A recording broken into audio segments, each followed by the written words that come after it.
Hello guys, good evening. I am Atul Kumar from L N biology classes. चलो आज 12th वाले बच्चे सीरियस हो जाओ। आज जो जो चैप्टर बहुत ही इम्पॉर्टेंट है 2022 के लिए, जो बिहार बोर्ड के बच्चे हैं, प्लस जो है नीट वाले बच्चे उनके लिए भी है, और सारे के सारे चीज़ें आपको कंट्रोल करना पड़ेगा यहाँ से। ये चैप्टर इस बार के लिए इम्पॉर्टेंट होने वाला है बेटा। और चलो, आज जो है ख़ास दिन है। आप सभी को हैप्पी बसंत पंचमी, सरस्वती पूजा आज के दिन है। चलो, आज हम लोग करेंगे क्या, इवोल्यूशंस को मतलब कि एक ब्रीफ सीन में देखने वाले हैं, जो कि आपको जहाँ जहाँ से इम्पॉर्टेंट क्वेश्चन आने वाले हैं उसी क्वेश्चन को अपन टच करेंगे। तो चलिए, सबसे पहले तो बात करेंगे कि इवोल्यूशन में हम लोग पढ़ते क्या क्या है। ठीक है, इवोल्यूशन के कंडीशन में हम लोग की बात करें कि हम लोग पढ़ते क्या क्या है, उसके बारे में बात करेंगे। तो सबसे पहले तो बात करते हैं कि बेटा इसमें जो है क्या करा कि evolution is an orderly change from one form to another form. मतलब कि ऑर्डर में चेंज होता है इसमें, एक फॉर्म से दूसरे फॉर्म में, तो उसको इवोल्यूशन कहते हैं। इवोल्यूशन के बारे में कहा जाता है कि history of life on earth is known as evolution. ये डेफिनेशंस बहुत ही इंपॉर्टेंट है। मतलब कि जीवन के हिस्ट्री, उसके इतिहास के बारे में हम जहाँ पर जब पढ़ते हैं तो उसे क्या कहते हैं जी, बायोलॉजी में जब हम किसी जीवन के इतिहास के बारे में पढ़ते हैं तो उसको एवोल्यूशन कहते हैं। अब बेटा सबसे पहले तो आपको बात करना पड़ेगा कि सबसे पहले आपको ऑरिजिन ऑफ अर्थ के बारे में बात करना पड़ता है। तो 4.5 बिलियन ईयर्स, देखो अर्थ का ओरिजिनेशन, चलो मैं शॉर्ट में करता हूँ, बिल्कुल टाइम आपका बिना लिए हुए।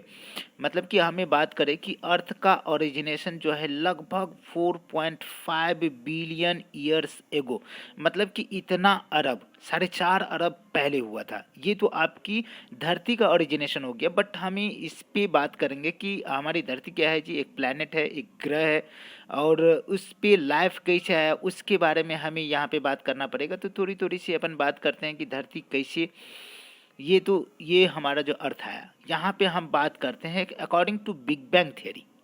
लेकिन बिग बैंग थियरी क्या कहते हैं कि बेटा 20 मिलियन ईयर से गो, ठीक है ना, एक जो है हमारे मतलब कि सोलर सिस्टम में एक मतलब कि वहाँ पे बहुत बड़ी धमाका हुई। ठीक है ना, जो जिसको थर्मो न्यूक्लियर एक्सप्लोजन कहते हैं, बहुत बड़ी धमाका, बिग बैंग। ठीक है ना, ऑफ एंटिटी, ठीक है ना, डेंस एंटिटी। तो यहाँ पे कह रहा है कि अर्थ जो है ओरिजिनेट हुआ 4.5 अरब वर्ष पहले। ठीक है ना, मिलियन बिलियन ईयर से गो। यहाँ पे कह रहा है कि उस समय जो अर्थ का जो कंडीशन था ना बेटा, और फ्री ऑक्सीजन नहीं था। तो कंडीशन था क्या कि वहाँ पे क्या था कि मतलब कि अर्थ पे फ्री ऑक्सीजन नहीं होने की वजह से वहाँ पे अर्थ का कंडीशन कैसा था जी, रिड्यूसिंग कंडीशन था। और उसमें था क्या, सब वाटर वेपर था। वाटर किसके रूप में, वेपर के रूप में। मिथाइल था, मीथेन था, CH4, कार्बन डाइऑक्साइड था, अमोनिया था। ये जो है, और जहाँ भी बात करते हैं release from the molten mass covered on the earth, earth को कवर किया हुआ था। ये सारे के सारे सीन बताता हूँ कि पानी जो है ना, जो वेपर फॉर्म में ये टूट गया H2+ O2 में, और यहाँ पे अमोनिया ऑक्सीजन से कंबाइन करके क्या बना लिया, N2, free nitrogen, nitrogen molecules और वाटर। यहाँ मीथेन जो है O2 से कंबाइन करके CO2 बनाया और वाटर को बनाया। ठीक है ना, ओजोन लेयर भी बना उसी समय में जब धरती जो है कूल डाउन हुआ और बहुत ज़्यादा जो रेन हुई, तो आपका ओशियन भी बन गया, मतलब कि समंदर भी बन गया। यहाँ पे सीधे तरीके से हम लोग बात करेंगे कि ऑरिजिन ऑफ मतलब कि लाइफ के बारे में बात करें। इसका बहुत सारा अवधारणा है, बहुत सारा थियरी है, लोगों के ऊपर कंसेप्ट बनाया हुआ अपना अपना अलग अलग तरीके से। तो चलो हम सबसे पहले ये बायोजेनेसिस थियरी की बात करते हैं, मतलब कि थियरी ऑफ स्पॉन्टेनियस जनरेशन। कहा कि अपने आप जो है जीवों का निर्माण हो गया, कौन चीज़ों से बेटा, तो स्ट्रॉ से, मड से, अपने आप डेड एंड डिकेइंग मैटर से जो है जीव बनना स्टार्ट हो गया। लेकिन इसको लुइस पास्टर भाई साहब ने कहा कि भैया देख, तुम जो बात कर रहे हो ना बिल्कुल गलत कर रहे हो। कौन सा, लुइस पास्टर। कहा कि केवल पहले से उपस्थित लाइफ से ही लाइफ आया है। ठीक है ना, ये लाइन कह के इस थियरी को, थियरी ऑफ बायोजेनेसिस को डिस्प्रूव कर दिया, गलत कर दिया। अब कह रहा है कि how that pre sterilise flask life did not come killed it while another flask open air new living organism मतलब कि यहाँ कहने वाला लुईस पास्चर ने क्या किया भैया, स्वान नेक फ्लास्क एक्सपेरिमेंट किया था, याद है ना, कि मतलब कि एक जो है फ्लास्क है उनके पास, ऐसा वाला फ्लास्क है स्वान के जैसा, ठीक है, इसमें कुछ रख दिया, लेकिन जब क्या किया कि रखा तो कुछ नहीं हुआ, इसको तोड़ दिया, और तोड़ने के बाद जो है ये फ्लास्क को ओपन छोड़ दिया तो इसमें क्या करेगा, माइक्रोब्स ग्रो कर गया, लेकिन इसमें माइक्रोब्स नहीं ग्रो किया। इससे सिद्ध कर दिया कि भैया देखो, जब पहले से उपस्थित लाइफ से ही लाइफ आएगा, ना कि कोई मतलब कि नॉन लिविंग थिंग से लाइफ आने वाला है। अब बायोजेनेसिस, ये तो और मीन्स क्या होता है, नॉट मतलब कि बिना जीव से जीवन आ गया, बिना जीवन से जीवन आ गया, ये बायोजेनेसिस, जीवन से जीवन आएगा। इसको बायोजेनेसिस थ्योरी को देने वाला, बार बार मैं हिंट करता हूँ कि कौन कौन सा है, फ्रांसिस्को रेडी एस्प्लांजानी और लुईस पास्चर ने इसको दिया बेटा, कहा कि life originated from the pre existing life, life आया है पहले से उपस्थित लाइफ से। कॉस्मोथेरिक इसे ही बोलते हैं बेटा थ्योरी ऑफ पेनस्पर्मिया, ये कंडीशन है कि कहा कि भैया जो है ये इस थ्योरी के हिसाब से कहना है कि लाइफ जो है दूसरे प्लेनेट से आया है, किसके रूप में जी, स्पोर के रूप में, बीजाणु के रूप में, कहाँ पे, अर्थ पे। चलो ये भी गलत हो गया भैया, ऊपर से जो नीचे आएगा ना तो उसकी बैंड बच जाएगी, क्योंकि सन जो है ना इतना अल्ट्रावायलेट रे का रेडिएशंस करती है कि भैया उसका तो ऐसी की तैसी हो जाएगा, ठीक है ना, तो ये संभव नहीं है। थियरी ऑफ स्पेशल क्रिएशन, मतलब कि इस जगह पे भगवान की स्पेशल क्रिएशन, भगवान की बात करते हैं, तो हमने कहा था कि भैया फादर सोरेस के हिसाब से गॉड ने 7 दिनों में ही क्या किया था, पूरे के पूरे जो है संसार का निर्माण कर दिया था। आप याद देखो, वीडियो पीछे देख लो। या कहा कि ये इसके हिसाब से है कि लिविंग जो है, लिविंग एंड नॉन लिविंग जो क्रिएट किया है कौन, ऊपर वाला ने, सुपर नेचुरल पावर जिसको गॉड कहते हो, ठीक है ना। अकॉर्डिंग टू हिंदू मैथोलॉजी भी हमने बात किया था कि भैया ब्रह्मा के 2 संतान थे, जिसमें बात करते हैं कि एक मनु और शत्रुपा, उसी से पूरी सृष्टि का निर्माण हुआ। ये भी गलत है, बिल्कुल ऐसा नहीं है। थियरी ऑफ केमिकल इवोल्यूशन, ये बहुत इंपॉर्टेंट है, इस बार का क्वेश्चन है कि थियरी ऑफ केमिकल इवोल्यूशन क्या है, मतलब कि केमिकल इवोल्यूशन का सिद्धांत क्या है, रासायनिक विकास का सिद्धांत क्या है, ये क्वेश्चन है बेटा, ये क्वेश्चन है। तो ये देने वाला साइंटिस्ट का सबसे पहले ऑपरेन एंड हल्दानी की बात करेंगे। सबसे पहले इन्होंने क्या कहा कि लाइफ ओरिजिनेट करता है from a non living inorganic and organic molecules. इसने क्या कहा दिया भैया, कहा कैसे बेटा, तो कहा कि देखो यहाँ से यहाँ तक हम जितने चीज़ों की बात करने वाले हैं, जितने चीज़ों की बात करने वाले हैं उसको देख लो आप।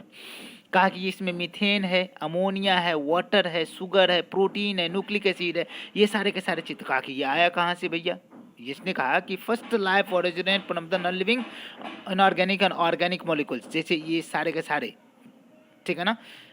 तो अमोनिया है, मीथेन है, वाटर है, शुगर है, प्रोटीन है, न्यूक्लिक एसिड है, ये सब कंडीशन कैसे हुआ, तो कहा कि भैया हम इसको क्या करते हैं कि जैसे पहले के कंडीशन में अर्थ था ना, उसी तरह से अर्थ हम बनाते हैं, उसी वही क्लाइमेट को क्रिएट करने का काम करते हैं। कहा कैसे, तो आर्टिफिशियली इसने ये सारे के सारे चीज़ किया। और इस कंडीशन में क्या किया कि अर्थ का टेम्परेचर जो मेंटेन था वो वॉल्केनिक स्टॉर्म था, वॉल्केनिक इरप्शन होता था, मतलब कि लावा वावा निकलता था, ज्वार भाटा निकलता था, मतलब कि लावा समझते हो ना, वो जो आता था वॉल्केनिक स्टॉर्म।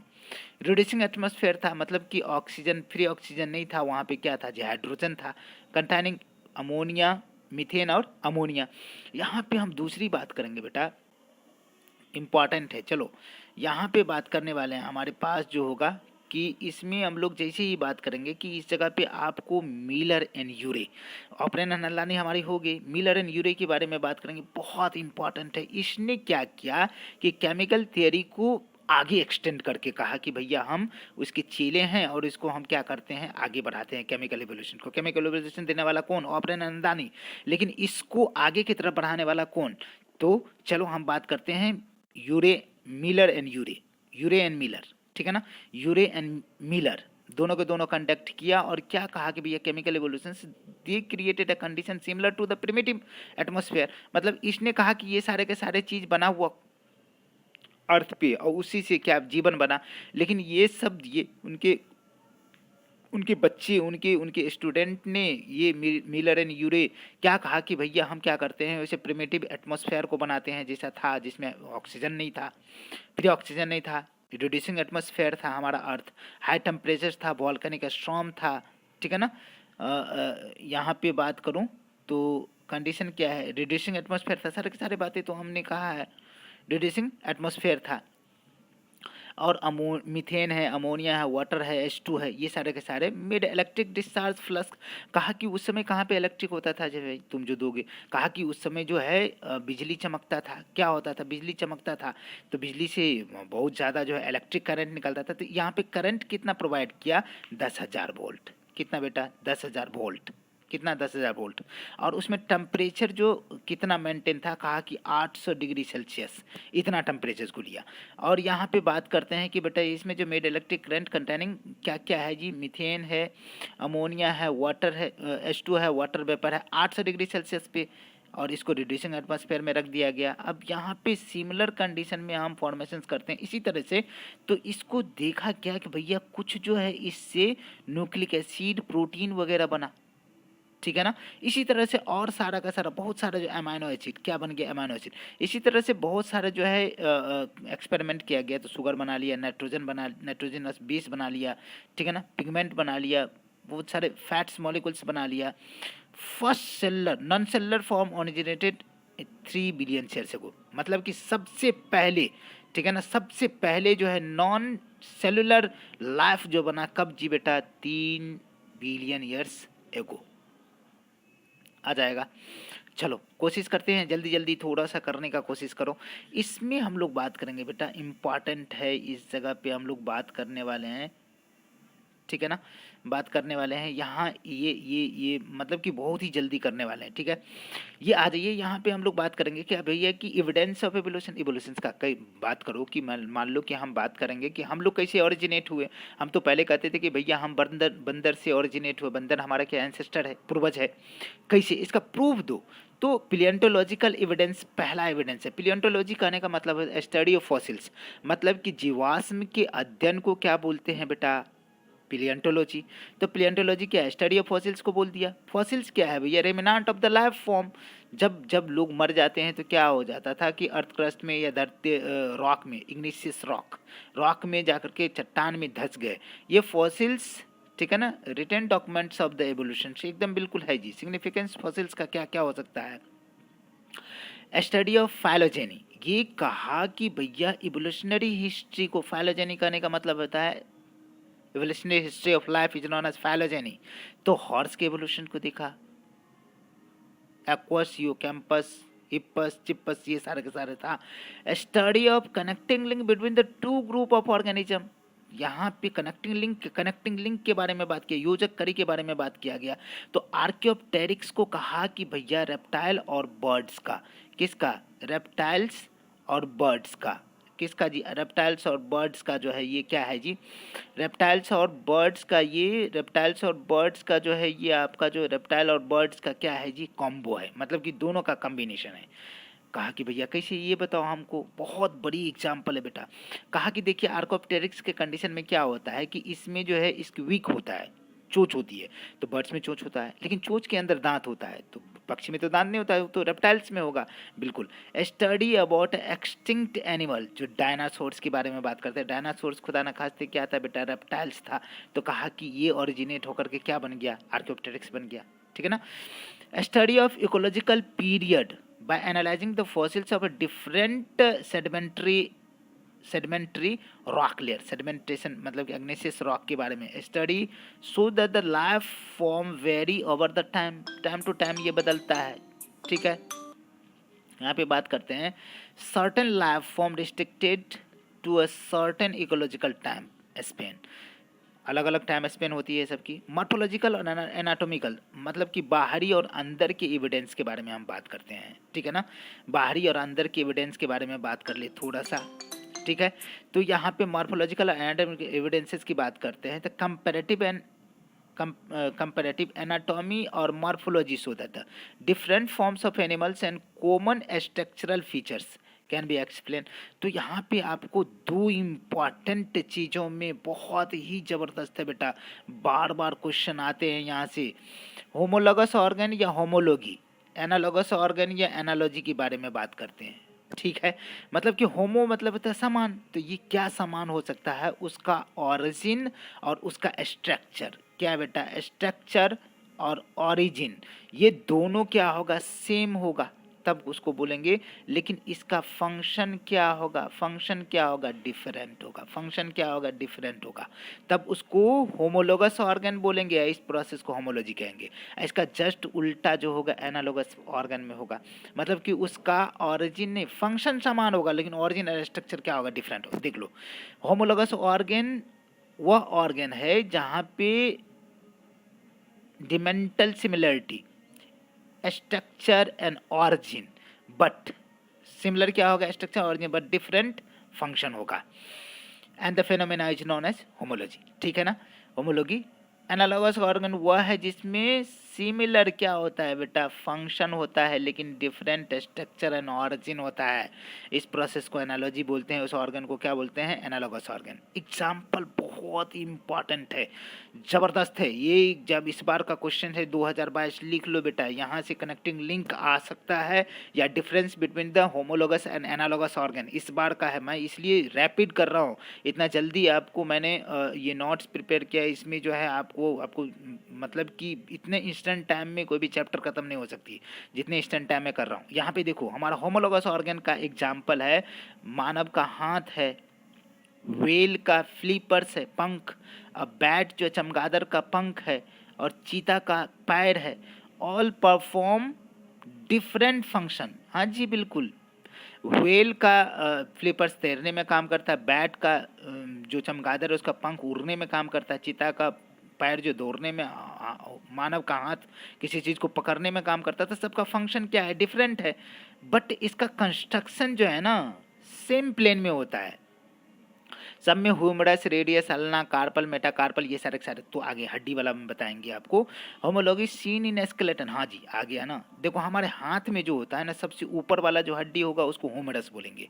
उसको एक बार मुड़ता है, उसके नीचे चलो तो एक तरफ रेडियस होगा, दूसरे तरफ अल्ना होगा, उसके नीचे चलोगे तो कार्पेल्स होगा, उसके नीचे चलोगे तो मेटाकार्पेल्स होगा। अरे समझ में आया क्या, ये हाथ है, उंगली है, तो उंगली में इस तरह से होगा, और यहाँ पे हाथ होगा ना, तो यहाँ पे कार्पेल, ये मेटाकार्पेल, ये फ्लैंजेजेस के बारे में बात करेंगे। Phalanges, heart, blood vessels, excretory system और ब्रेन, इस सब का सब होमोलोगस है। मतलब कि ऑरिजिन समान है लेकिन इसका फंक्शन क्या है, अलग अलग है। हार्ट का काम सर्कुलेशन है, ब्लड फ्लो करना, ब्रेन का काम सोचना है, ब्लड का काम बहना हो गया, ठीक है ना। तो सबका काम अलग अलग है लेकिन ऑरिजिन समान है। यहाँ पे देखो बेटा, बार बार पूछते हैं, wing of insect and wings of bird, मतलब कि कीड़े मकोड़े की पंख और पक्षी का पंख। कीड़े मकोड़े का पंख और पक्षी का पंख, ये दोनों का दोनों काम समान करता है लेकिन ऑरिजिन अलग अलग है। दोनों दोनों जो है क्या करता है जी, देखो ऑरिजिन कैसे, इसमें जो है ये फोरलिम, अगला हाथ का जो पक्षी में, उसका मॉडिफिकेशन है, ये बनता है thin flap of the chitin, ठीक है ना। Eye of octopus and mammal, mammals का और ऑक्टोपस का दोनों का आँख जो है ना काम समान करता है लेकिन ऑरिजिन उसका रेटिना फ्रॉम स्किन, स्किन से रेटिना बनेगा, और ये क्या है, रेटिना एम्ब्रियोनिक ब्रेन से बनता है मेमल्स में। Flippers and penguin, dolphin, flippers of penguin and dolphin, dolphin और पेंगुइन दोनों का जो है अपन बात करते हैं तो फ्लिपर्स जो पंख होती है, पेंगुइन क्या है जी, पक्षी है, डॉल्फिन क्या है जी, मेमल्स है। समझ में आ रहा ना, जैसे मछली आप बोलते हो, मछली नहीं है, ठीक है ना। स्वीट पोटैटो और पोटैटो, बिल्कुल यहाँ पे एनालोगस है, उल्टा है बेटा, ये रूट है। स्वीट पोटैटो शकरकंद जो है रूट है, लेकिन पोटैटो क्या है जी, स्टेम है। आ जाएगा ना, बहुत इंपॉर्टेंट है बेटा, बहुत इंपॉर्टेंट है। चलो, डिफरेंसेस एनालोगस और होमोलोगस ऑर्गन में चल रहा है हमारा, ठीक है। आ जाइए, यहाँ पे हम लोग बात करेंगे बेटा कि होमोलॉगी इन प्लांट, प्लांट में क्या होगा homology. Trachea of insect and vertebrate की बात करते हैं तो यहाँ पे एक्टोडर्म होता है और यहाँ पे एंडोडर्म होता है। हमारा जो वर्टिब्रेट होता है एंडोडर्म होता है, वर्टिब्रेट लंग्स, लंग्स जो होती है हमारी, और ट्रेकिया जो होता है इंसेक्ट का एक्टोडर्म होता है। तो दोनों अलग अलग हो गया ना जी, ऑरिजिन अलग हो गया, एक एक्टोडर्म तो दूसरा एंडोडर्म, एंडोडर्म हमारा है। प्लांट के कंडीशन में bougainvillea of tendril of cuscuta, thorn of bougainvillea, thorn मतलब कांटा, बोगनविलिया का कांटा, और टेंड्रिल जो है किसका, कुकुरबिटा का, कुकुरबिटा का जो लपेटने, जैसे खीरा ककड़ी नहीं होता है, किसी लत्ती जो लतरता है किसी को पकड़ के लपेट लेता है, उसको बोलते हैं टेंड्रिल। दोनों का बेटा कंडीशन क्या है कि दोनों का फंक्शन अलग अलग है, ठीक है ना। एक का प्रोटेक्शन काम है, एक का क्या काम है जी, क्लाइंबिंग काम है, ठीक है ना। लेकिन दोनों क्या है, होमोलोगस ऑर्गन है। Origin of homologous organ is due to the divergent evolution. Divergent करने का मतलब होता है related species becomes less similar in order to survive and adapt to the different environmental condition. समझ में आ रहा ना। मतलब कहने का मतलब है कि डाइवर्जेंट इवोल्यूशन कहने का मतलब है कि सेम पॉइंट से ओरिजिनेट होकर का अलग अलग बना है, आ जाएगा। होमोलॉजी इंडिकेट करता है कॉमन एंसेस्टर, जो समान तरह की जो आपका स्ट्रक्चर, भले ही फंक्शंस अलग अलग हो लेकिन स्ट्रक्चर समान दिखता है, इसका मतलब है कि हम कहीं ना कहीं उसके पूर्वज, हमारे पूर्वज हो रहे होंगे। Origin of analogous organs due to convergent, यहाँ पे क्या है जी, डाइवर्जेंट, देख लो ना, डाइवर्जेंट इवोल्यूशन, यहाँ देखो डाइवर्जेंट इवोल्यूशन होमोलोगस है और ये कन्वर्जेंट इवोल्यूशन। बार बार मैं बात करता हूँ बेटा, बार बार बात कर रहा हूँ इस चीज़ का, ठीक है ना। Process unrelated species becomes more similar in order to survival and adaptation similar in environmental conditions, आ जाएगा। चलो बेटा थोड़ा सा एम्ब्रियोलॉजिकल जो हम बात करते हैं कि इसमें आपका डिफरेंसेस, इसमें जो एविडेंस क्या क्या है एम्ब्रियो के हिसाब से, तो बात करते हैं कि बहुत सारा जीव है जिसमें एम्ब्रियोनिक कंडीशन में जो है एक जैसा दिखता है। जैसे मान लो कि हम गिल स्लिट्स की बात करते, गिल्स की बात करते, गलफ्रे की बात करते हैं तो मछली में होता है, लेकिन बचपन में जब हम माँ के गर्भ में होते थे हमारा भी पीछे इस साइड में नेक रीजन में जो होता है, तो इसका मतलब क्या है कि हम बचपन में किसी मछली जैसे थे, इसका मतलब हमारा कहीं ना कहीं पूर्वज मछली रहा। बिल्कुल सही बात है भैया, बछड़े की तरह दिखते हैं, गाय की बच्ची की तरह, तो हमने कहीं ना कहीं हमको दिखा कि भैया ये कहाँ कैसे दिख सकते हैं हम हमारे, और क्या है जी, मतलब कि हमारा एंसेस्टर कौन है, बछड़े भी, गाय भी है, ठीक है ना। Embryo vertebrate exhibit many features not seen in adult, जो एडल्ट में नहीं दिखते बचपन में दिखते हैं। एग्जाम्पल में all embryo vertebrate develop from the row of vestigial gill slits हमारे पास behind the head, since they मतलब कि gill slits functionally fishes, fishes में फंक्शनल है। ऑरिजिनेट फ्रॉम, इसका मतलब वर्टिब्रेट ऑरिजिनेट कहाँ हुआ, फिश से। अब समझ में आ रहा ना। It could mean that the land vertebrate descendant from the fish, मतलब कि लैंड पे जितना भी वर्टिब्रेट है वो फिशेस से आया है। Gill slits in aquatic help करता है, एक्वेटिक में रिस्पिरेशन के लिए, आप जानते हो। जनरल फीचर जो है brain, spinal cord, axial skeleton, aortic arch common है सभी के सभी वर्टिब्रेट में। बिल्कुल बेटा सब में समान है, तो इसका मतलब हमारी ऑरिजिन क्या है, सब एक जैसा है। Organism of share a common ancestor, common descendant shows the embryological pattern, ठीक है। अब करेंगे फर्स्ट ऑब्जर्व दैट द वोन बियर ने इसको देखा था। हैकेल कहा कि भैया बियर लॉ इसको बोलते हैं कि light of the evolutions, this law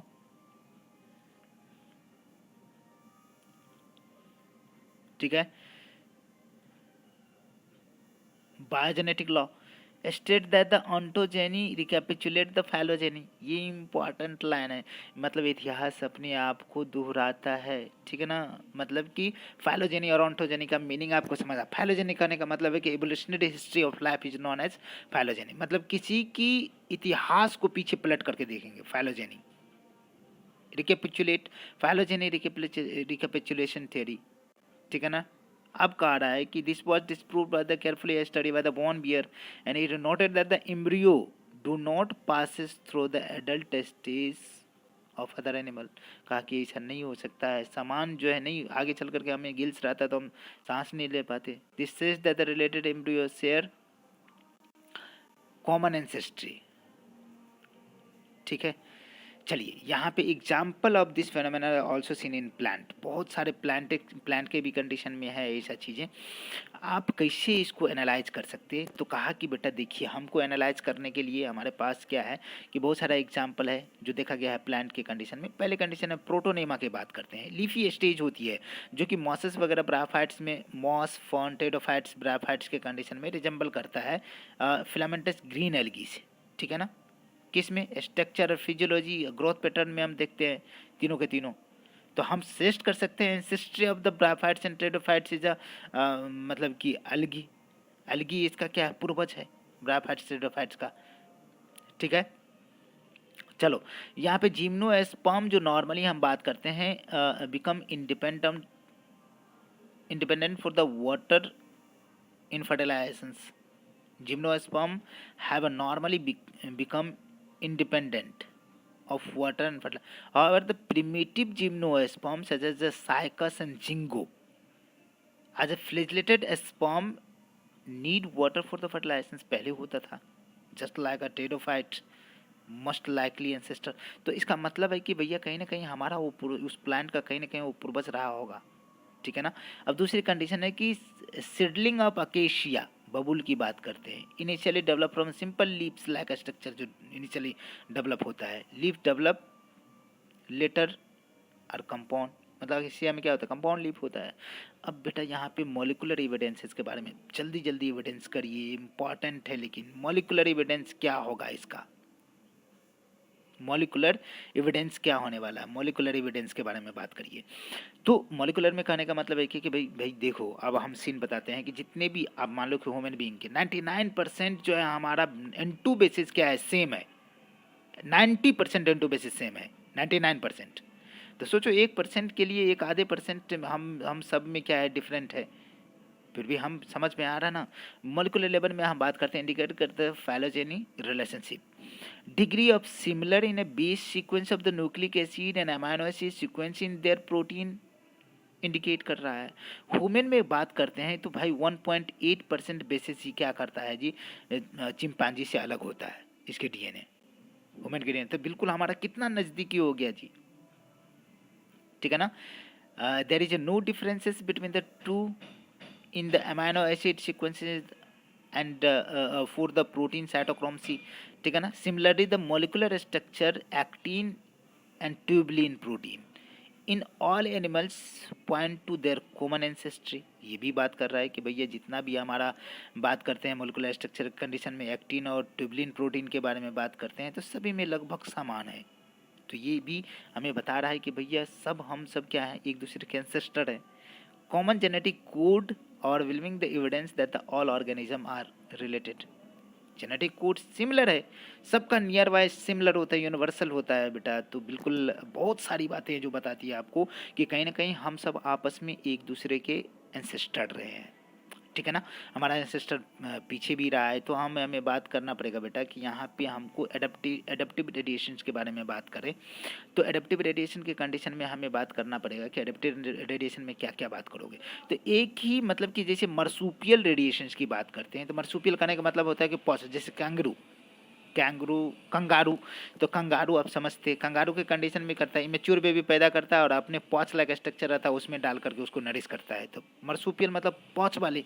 तो चूहा, ये मॉल मीन्स जानते हो ना, मूल मीन्स क्या होता है, एक तो चूहा होता है, छुछुंदर, ठीक है ना, sugar glider, Tasmanian wolf, tiger cat, banded anteater, koala, ठीक है ना, बैंडिकूट, वोम्बैट, कंगारू, ठीक है ना, मर्सूपियल रैट, ये सब एक ही से ओरिजिनेट हुआ।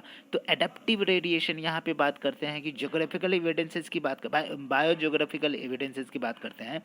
एडेप्टिव रेडिएशन करने का मतलब एवोल्यूशन बाय द एडेप्टेशन, सबका एडेप्टेशन सेम है। Evolution is close related species geographical area starting from the point, एक ही पॉइंट से। ये डार्विन फिंचेस इसके बिल्कुल ज़बरदस्त एग्जाम्पल है, एडेप्टिव रेडिएशन का सबसे अच्छा एग्जाम्पल है डार्विन फिंचेस। कहा कि भैया देखो एक ग्लैपेगोस आइलैंड पे ये गया, कौन सा आइलैंड है, ग्लैपेगोस आइलैंड।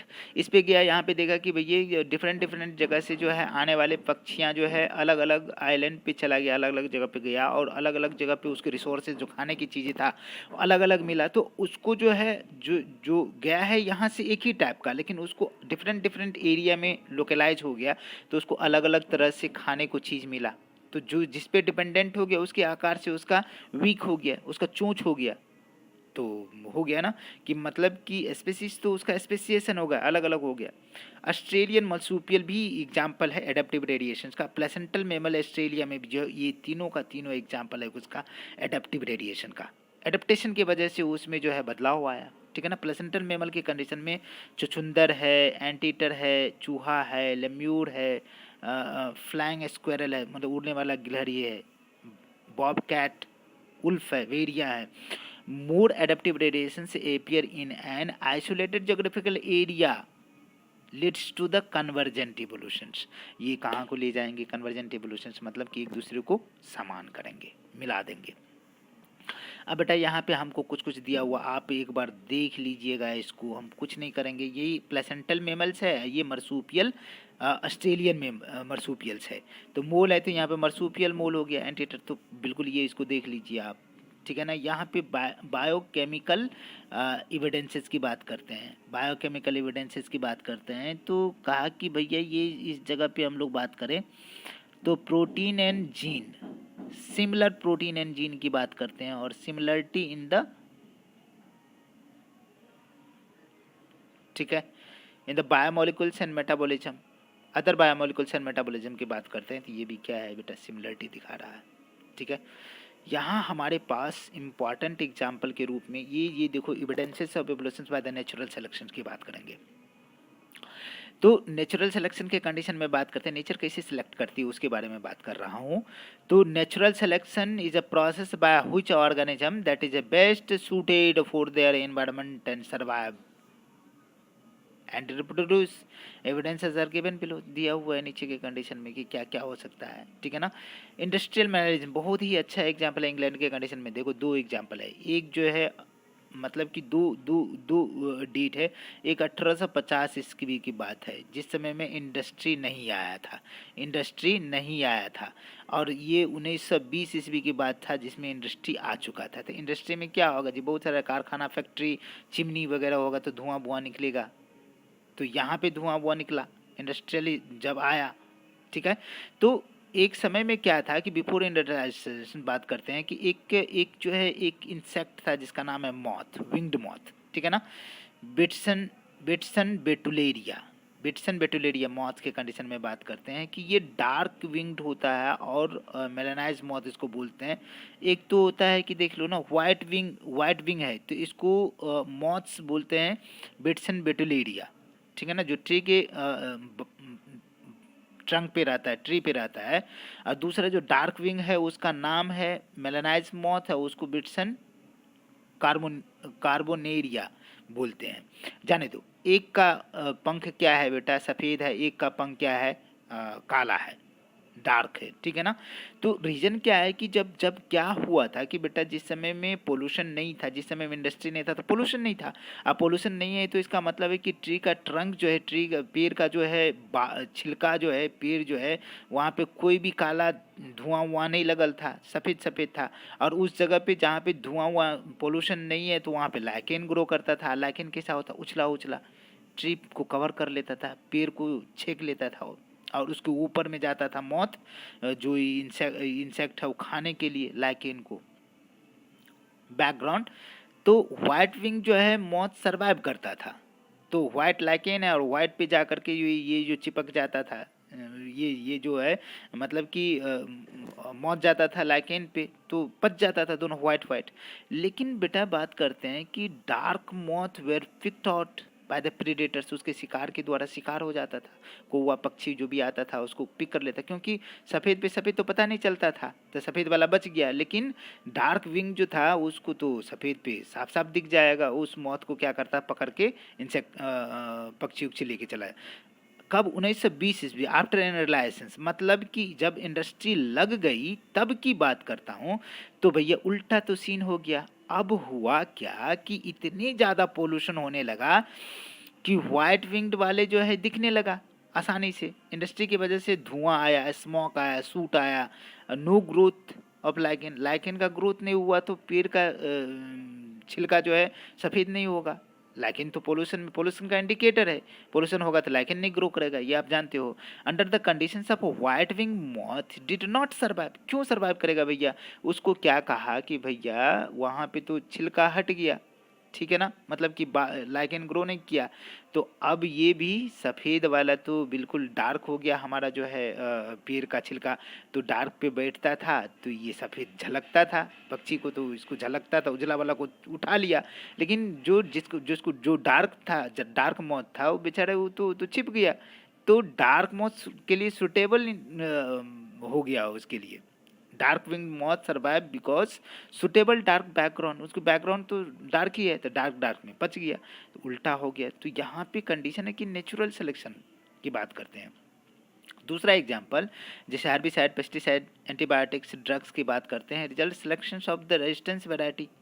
हाँ बिल्कुल, natural selection bye anthropogenic action के कंडीशन। अब हमको तीसरा एग्जाम्पल की कंडीशन यहाँ पे बात करता हूँ बेटा। जैसे मान लो कि डीडीटी का छिड़काव कर रहे थे आप मलेरिया कोई मतलब कि मच्छर को मारने के लिए, तो आप देखो कि भैया मच्छर को मारने के लिए कोशिश किया लेकिन मारा, कुछ तो मरा कुछ बच गया, तो रेजिस्टेंस हो गया डीडीटी का, तो उसको समझ रहे हो ना।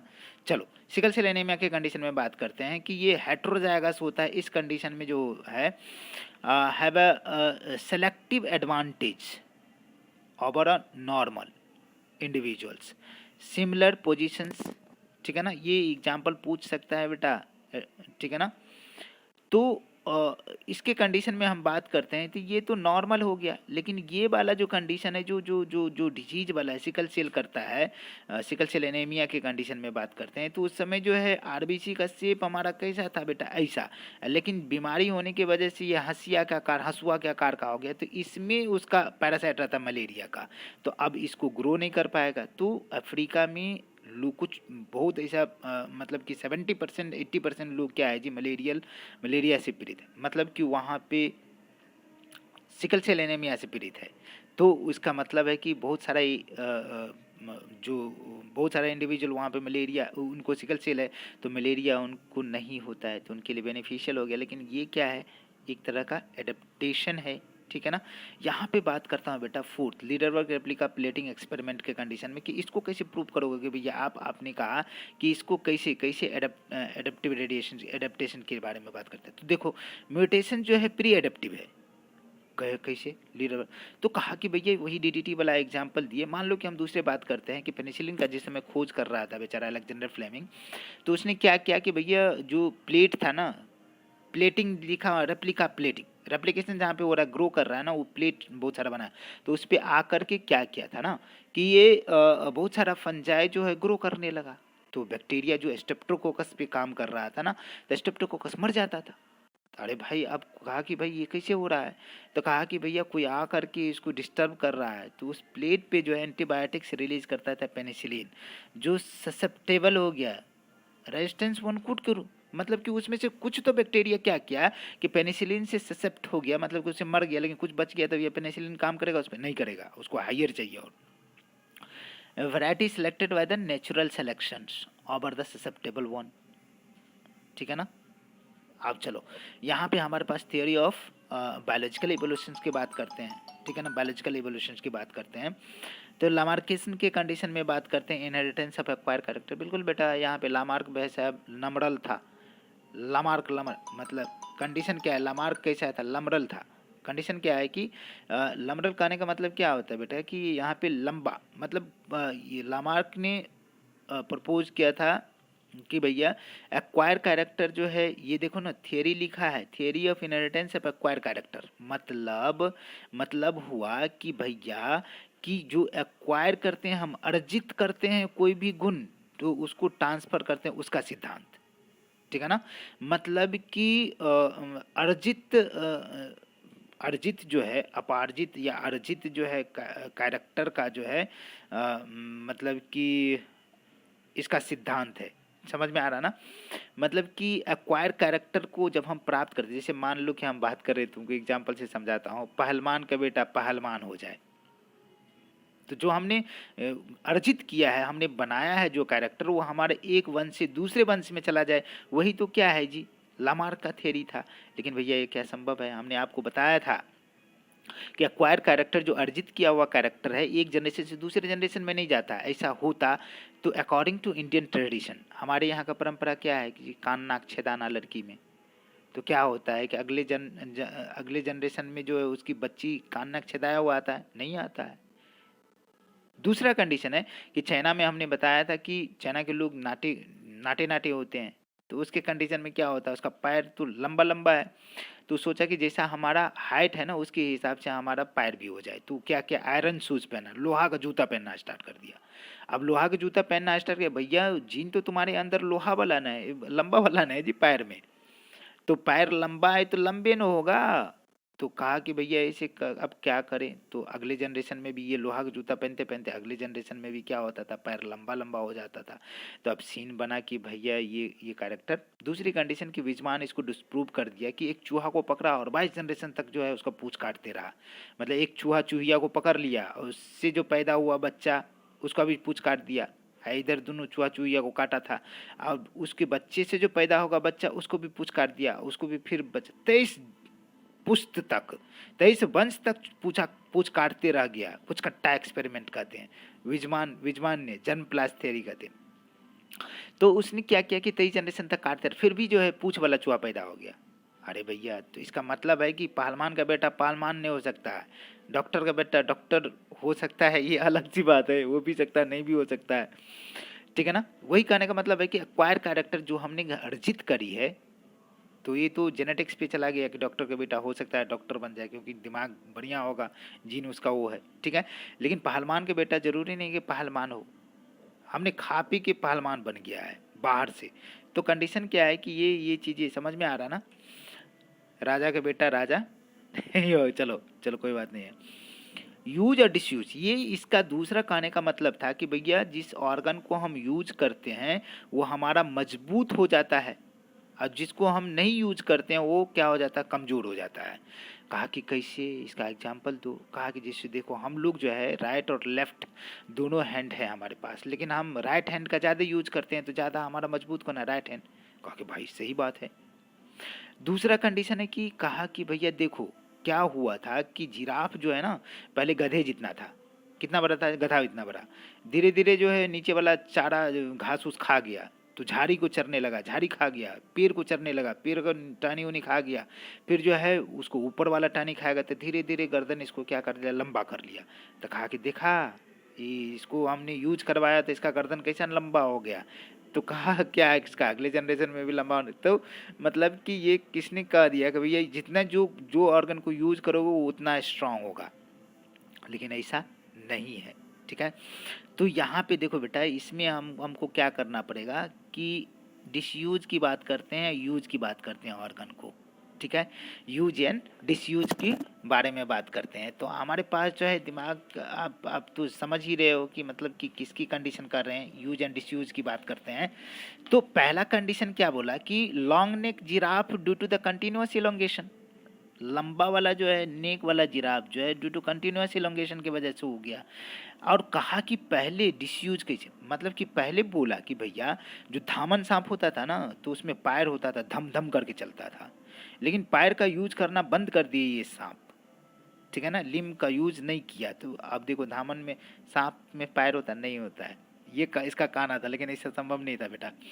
दूसरी कहने foraging leave tall tree acquire character was inherited to the succeeding generation, अगले जनरेशन में भी इसका जो है लंबा हो गया। अब यहाँ पे हमको बात करते हैं कि यहाँ पे elimination because provide that the theory was eliminated और because it is prove that the character are inherited only through the gene, इसको जो है एलिमिनेट कर दिया। कहा कि ये जीन के द्वारा ही संभव है, इसे नहीं हो सकता है। तो इसको डिस्प्रूव करने वाला बंदा कौन है, डार्विन। कौन, डार्विन, जो लामार का एक्वायर कैरेक्टर के बारे में principle of inheritance of acquire character उसको डिस्प्रूव किया किसने, तो ये बंदा ने, डार्विन ने कर दिया। डार्विन महारथी था भाई उस जमाने का, क्या था उस जमाने का, महारथी था, ठीक है ना, उस जमाने का महारथी था। डार्विन ने प्रपोज किया, चार्ल्स डार्विन के बारे में बात करते हैं तो दो कॉन्सेप्ट इसने दिया, एक ब्रांचिंग डिसेंट के बारे में बात किया, दूसरा नेचुरल सिलेक्शन। ब्रांचिंग डिसेंट कहने का मतलब है कि हमारा जो जनरेशन है नीचे की तरफ जाते जाते हैं, हम कहीं ना कहीं हम ऊपर से, हमारे ऊपर वाले को अलग था, हम अलग हैं, हम इसे जाते जाता है। Organism modified descendant of previous life form, मतलब कि जैसे हमारे पापा जी थे, उनके पापा जी थे, उनके पापा जी थे, तो धीरे धीरे देखो ना होशियार होते हुए जा रहे हो। अब आपके बच्चे आएंगे, ठीक है ना, तो आपके बच्चे और होशियार, तो उनके आपके बच्चे के बच्चे आएंगे तो और होशियार होगा। बहुत इंपॉर्टेंट बात बोला है। नेचुरल सिलेक्शन कहने का मतलब है कि यहाँ पे देखो कि मान लो कि एक बैक्टीरिया का कॉलोनी है, ठीक है। उस बैक्टीरिया के कॉलोनी में बात करते हैं, किसी मीडियम में हमने छोड़ दिया उसको ग्रो करने के लिए, लेकिन कंडीशन क्या है कि वहाँ पे हमने ऐसा मीडियम दिया है कि उसमें क्या होता है, ओनली मतलब कुछ ही पॉपुलेशन जो है बचता है। ये मान लो ए कॉलोनी है, उसमें से कुछ ही पॉपुलेशन बचता है और सब मर जाता है, तो जो बचा हुआ उसको बी मान लिया उस न्यू कंडीशन में, ठीक है ना। यदि मीडियम जो है कंपोजिशन का चेंज कर, जिस मीडियम में ग्रो कर रहा है, अब हमने क्या किया बेटा, मीडियम को चेंज कर दिया, जहाँ पे खाना पीना मिल रहा है, जगह मिल रहा है, जगह चेंज कर दिया मान के चलो, तो बहुत सारा बैक्टीरिया मर गया, लेकिन कुछ जो बच गया उसको पॉपुलेशन को बी मान लिया और सर्वाइव कर गया नया कंडीशन में। This variant population out grow in the end appears in a new species, जिसका नाम बी रख दिया। और बी क्या हो गया जी, बी क्या हो गया, ए से मजबूत हो गया। तो यही तो है नेचुरल सिलेक्शन, जो फिट है वही तो हिट है। Natural select for the fitness, nature ने सेलेक्ट किया, जो फिट है उसको रख लिया, और जो जो गधा था, जो एनवायरनमेंट के हिसाब से चेंज होता था, उसको बदल दिया।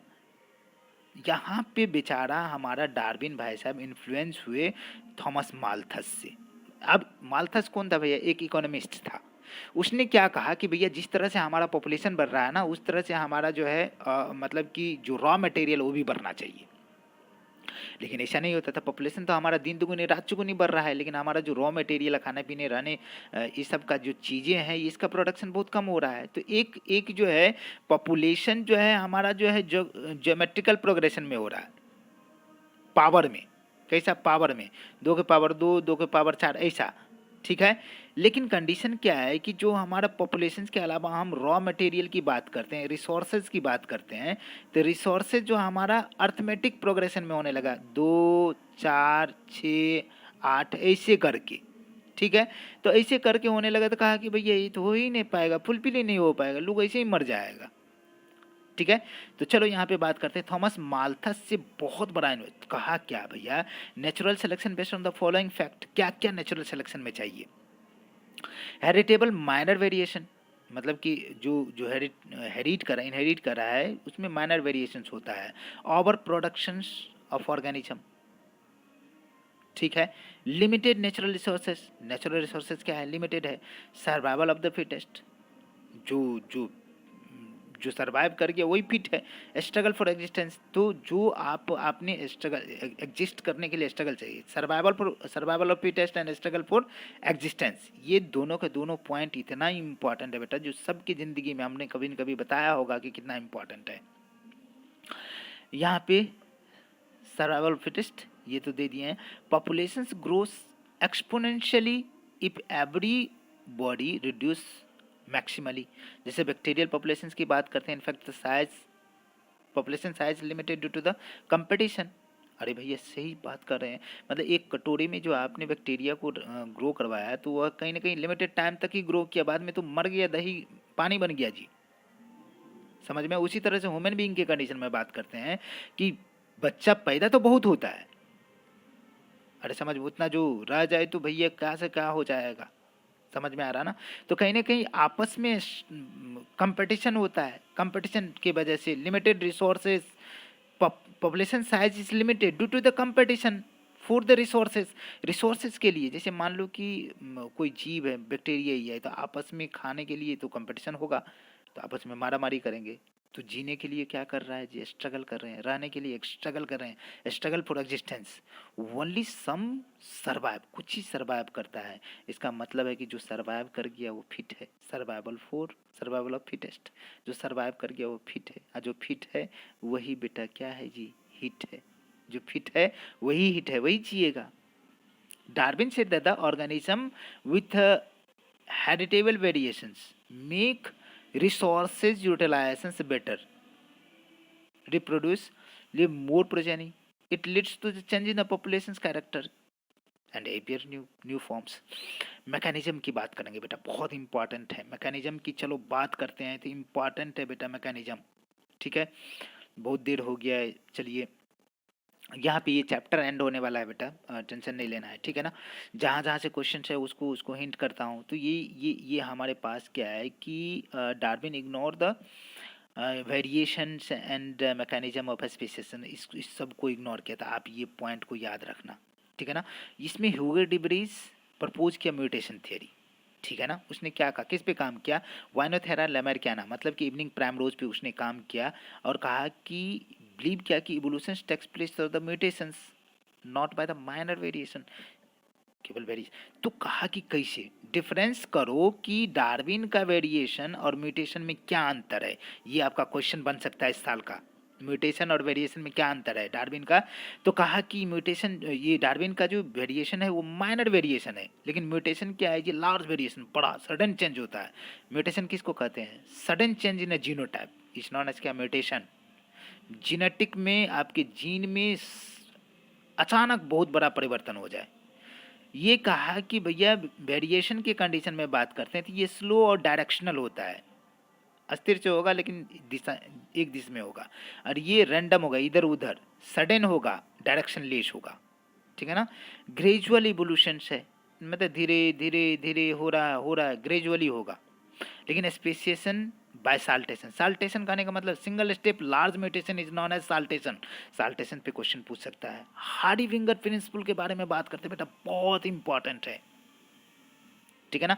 चलो यहाँ पे क्या कहा कि देख बेटा, बहुत ज़्यादा बड़ा चैप्टर है ये तो बात मानेंगे। हार्डविंगर के कहने का मतलब क्या है कि यहाँ पे हार्डविंगर एक साइंटिस्ट का नाम है बेटा, साइंटिस्ट का क्या है, नाम है। तो यहाँ पे हम लोग जैसे बात करते हैं, इसने कहा कि फ्रीक्वेंसी जो है किसी पॉपुलेशन का स्टेबल होता है, कांस्टेंट होता है एक जनरेशन से दूसरे जनरेशन। ये बात सुनो, कहा कि फ्रीक्वेंसी, एलील का फ्रीक्वेंसी जो है, किसी जीन के एलील का फ्रीक्वेंसी जो है स्टेबल होता है, कांस्टेंट होता है एक जनरेशन से दूसरे जनरेशन में। कहा कि जीन पूल, जैसे मान लो कि हमारे अंदर जो भी है या हमारे पेरेंट्स के अंदर जो भी जीन है वह टोटल जीन है, और उसमें जो एलील है इन अ पॉपुलेशन रिमेन्स कांस्टेंट, हर समय कांस्टेंट होगा। दैट इज नॉन एज क्या, जेनेटिक इक्विलिब्रियम। इसको हार्डविंगर इक्विलिब्रियम कहते हैं। जितना भी जीन है, जितना भी जीन पूल में एलील्स है, वो सब का सब क्या है, कांस्टेंट है। तो sum total all the allelic frequency, जितना भी एलील है जीन में, सबका सम कितना होता है, सबका जोड़ कितना होता है, एक होता है। वैसे मान लो एक डिप्लॉयड ऑर्गेनिज्म है जिसमें पी और क्यू उसका फ्रीक्वेंसी है, जिसको एलील क्या है जी, एलील मान लिया है पी के लिए ए और क्यू के लिए स्मॉल ए, ठीक है। तो फ्रीक्वेंसी पी स्क्वायर को ए को क्यू स्क्वायर कर देंगे। और यहाँ पे हम बात करते हैं तो allele A with frequency P, products of probability, यहाँ पे frequency of A Q square, ये हो गया ना। और ए तो टू पी क्यू। तो हम जानते हैं बायनोमियल एक्सप्रेशन क्या कहता है बेटा, ए प्लस बी का होल स्क्वायर। कंडीशन क्या है कि A square plus 2ab plus B square. तो यहाँ पे p प्लस क्यू का स्क्वायर तो वही ना होगा जी, समझ में आ रहा ना। बिल्कुल सिमिलर बातें हैं यहाँ पे। और सब का सम कितना हो जाएगा जी, 1 हो जाएगा। इसका सम कितना, 1 आ जाएगा। ये बेटा आगे हमारा बस थोड़ा सा हमें बात करना पड़ेगा। देखो एक्चुअली बहुत इंपॉर्टेंट है, हार्डविंगर पूछेगा इस बार का। फैक्टर अफेक्टिंग द हार्डविंगर इक्विलिब्रियम, कौन सा फैक्टर है, कौन सा कारक है जो हार्डविंगर को क्या कर सकता है बेटा, अफेक्टेड कर सकता है। तो यहाँ पे हमें बात कर सकते हैं बेटा, इसमें आप एक बार पढ़ लेना, इसमें जीन माइग्रेशन है, ठीक है ना। Flow of gene from one population to another population is known as क्या, जीन माइग्रेशन। जहाँ पे जीन की फ्रिक्वेंसी चेंज हो रही है बोथ पॉपुलेशन, दोनों पॉपुलेशन में। तो gene flow if a migration happen in a multiple item. Genetic drift की कंडीशन, फ्लो बह गया, मतलब कि एक जगह पे पॉपुलेशन है या कहीं चले गए दूसरे जगह पे, और जो दूसरे जगह पे गए तो वहाँ पे वो अपना वाहवाही कर लिए, मतलब कि खूब कमाल कर रहे हैं। तो वही ओरिजिनल ड्रिफ्टिंग, मतलब कि यहाँ पे drifted populations becomes a founder. जो यहाँ से गया है वही उसको निर्माण कर दिया उस जगह। कहीं कोई आइलैंड पे गया है कहीं के लोग, जैसे मान लो कि हमें एग्जाम्पल के कंडीशन, बहुत ज़बरदस्ती इसका एग्जाम्पल है। जैसे मान लो कि हम लोग जो हैं मंगोलियन है, नॉट इंडियन, ठीक है। इंडियन रियली में तो भाई आदिवासी है, जो आज भैया वही मंगोलियन दिखता है, हम लोग इंडियन दिखते हैं। समझ में आ रहा ना? तो कहीं ना कहीं हमको यहाँ पे जेनेटिक ड्रिफ्ट की बात है। हम कहीं से मूव करके आए और यहाँ पे बस गए और डोमिनेंट हो गए, तो ये जेनेटिक ड्रिफ्ट है। बट हमने यहाँ पे आके डोमिनेंसी, हमने वहां से आया तो जेनेटिक ड्रिफ्ट हो गया, भटक के आए, लेकिन हम डोमिनेंट हो गए इस धरती पे। तो ये इफेक्ट कहलाता है बेटा फॉन्डर इफेक्ट। ये इफेक्ट क्या कहलाता है? Fonder effect. म्यूटेशन की बात करते हैं। म्यूटेशन कहने का मतलब है result of formation of new phenotype, ठीक है ना, over one generation to another generation by the genetic changes.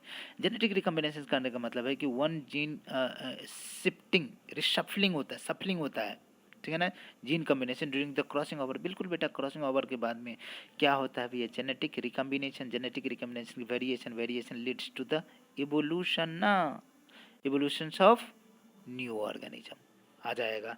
Natural selection के कंडीशन में बात करते हैं। ये नेचुरल सिलेक्शन, तो नेचुरल सिलेक्शन तीन तरह का है। स्टेबलाइजिंग सिलेक्शन, नॉर्मलाइजिंग सिलेक्शन की बात करते हैं, डायरेक्शनल सिलेक्शन की बात करते हैं, डिस्ट्रप्टिव। आपसे यही पूछा जा सकता है। तो ये कब होता है? बहुत इंपॉर्टेंट है। इंटरमीडिएट कैरेक्टर फेवर होता है। यहाँ पे जो दो पॉसिबल एक्सट्रीम जो है वह, ठीक है ना, और यहाँ पे नेचुरल सिलेक्शन से move towards the both extreme. वो जो लोएस्ट वाला जो कंडीशन है सीन है वहाँ पे जाएगा, ठीक है। तो ये दिमाग में रखिएगा बेटा। यहाँ पे एग्जाम्पल में वुमेन का birth weight is under the suitable selection because baby is average size survive better than the do baby with low weight और हाई वेट। दोनों कंडीशन में सीन बनता है। यदि बेबी में हाई वेट हो जाए, लो वेट हो जाए, तो उस समय में सर्वाइव नहीं कर सकता है। यहाँ पे एग्जाम्पल के कंडीशन में हम बात करते हैं तो बेटा यहाँ पे देखो ना क्या कंडीशन है कि बीच वाले को फेवर किया तो बीच वाला बढ़ गया। इंटरमीडिएट देखो, नॉर्मलाइजिंग सिलेक्शन, इंटरमीडिएट वाले को फेवर कर रहा है, ये क्या कर रहा है? एक्सट्रीम नीचे वाले को फेवर कर रहा है।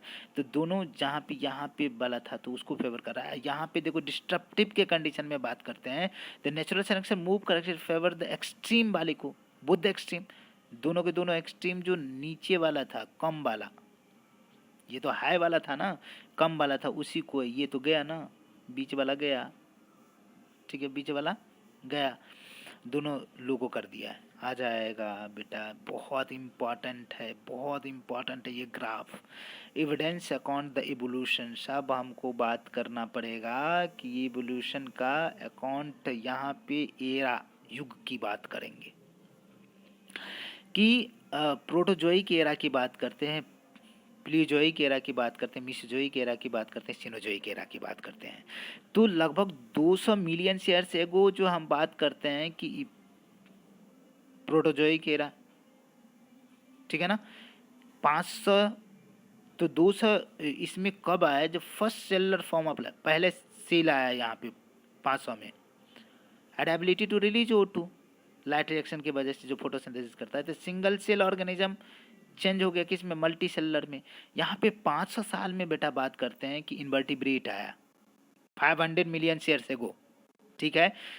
2000 मिलियन ईयर्स एगो कौन है? असेलुलर फर्स्ट सेल, ठीक है ना। 400 से 600 million years ago first land organism जो प्लांट के रूप में, सबसे पहले जो लैंड पे आया कौन? प्लांट आया। पानी पे कौन आया? साइनोबैक्टीरिया। 400 मिलियन ईयर्स एगोज की बात करते हैं। आर्थ्रोपोडा धरती पे आया।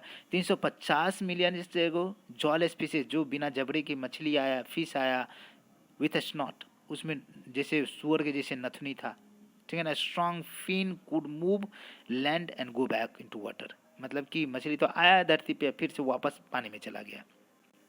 320 मिलियंस, देख लो डेट देखते जाओ, बहुत इंपॉर्टेंट है। सीविड्स मतलब कि खरपतवार समुद्री, फ्यू प्लांट्स, एम्फीबियन, रेप्टाइल्स, ये सारे के सारे आए थिक सेल्ड एग लेकर के। They do not dry in the sunshine या एम्फीबियन से एक कंडीशन है। Next 200 million years reptile dinosaurs आया अर्थ पे जी। जाइंट फिन के बारे में बात करते, बहुत बड़ा बड़ा था, ठीक है। यहाँ पे बेटा बात करेंगे, बहुत ही बड़ा बड़ा था ये लोग डायनासोर्स के कंडीशन में। अब हमें बात करना पड़ेगा कि मिसोजोइक एरा में क्या हुआ। 200 मिलियन ईयर से वो कुछ रेप्टाइल्स है जो बेटा हम बात करते हैं कि यहाँ पे बात करते हैं कि reptiles went back into the water, पानी में फिर चला गया, evolve into fish like structure, इसको इक्थायोसोरस बोलते हैं। Land reptiles were Mesozoic.